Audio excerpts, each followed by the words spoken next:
ఆత్మలో వర్ధిల్లుట. అనుదిన ధ్యానమాలిక. రచన డాక్టర్ ఇ. Stanley Jones. అనువాదం డాక్టర్ ఎ. సురత్నం బాసిమల్ల.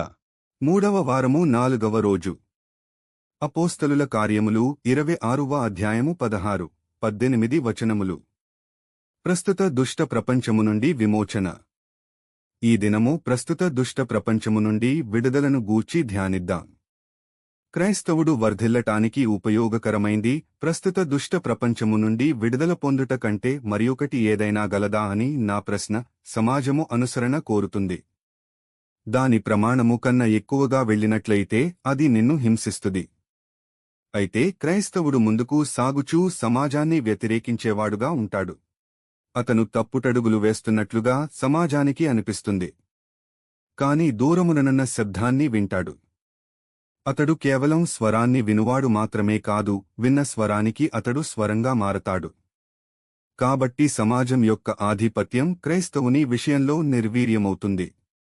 సమాజంతో ఎదురాడుట లేదా దాని నుండి పారిపోవుట కాదు, కాని సమాజం తాను విన్న స్వరాన్ని వినిపింపచేయుట ద్వారా క్రైస్తవుడు సమాజాన్ని జయించగలడు.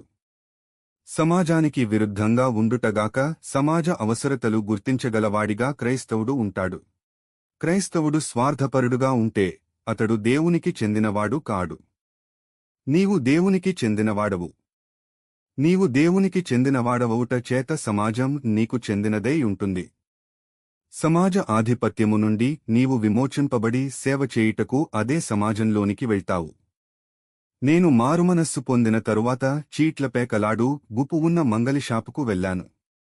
నేను వారితో కలిసి ఆడకుండా మంగలి కుర్చీలో కూర్చుని బైబిలు చదవటం ప్రారంభించాను. ఒకడు లోకమునంతా సంపాదించుకుని వాని ఆత్మను పోగొట్టుకుని నేడల వానికేమి ప్రయోజనము అనే వాక్య భాగమును చదివినప్పుడు ఆ గుంపులోని ఒకడు మరల చదువు, అది చాలా మంచి వాక్యం కదా అన్నాడు. వారి మధ్య నేను వాక్యము చదువగలుగుట ఈ దుష్ట ప్రపంచము నుండి విడుదల పొందుట మూలానే. నేను వారితో కలిసి ఆడుట లేదుగాని వారికి సహాయము చేయువానిగా నున్నాను. నీవు దేవునికి చెందినవాడవైతే సమాజాన్ని ప్రభావితం చేయువానిగా నీవుంటావు. ఒకప్పుడు సమాజం నిన్ను తన ఆధిపత్యంలో ఉంచుకుంది. ఇప్పుడు సమాజాన్ని దేవుని ఆధిపత్యంలోకి తీసుకురాగలిగినవానిగా నీవున్నావు. ఈ భాగము డాక్టర్ ఇ. స్టాన్లీ జోన్స్ రచించిన అనుదిన ధ్యానమాలిక ఆత్మలో వర్ధిల్లుట నుండి సేకరించబడినది. దీనిని మీకు వివరించిన వారు ఎల్. సెలా బుక్స్.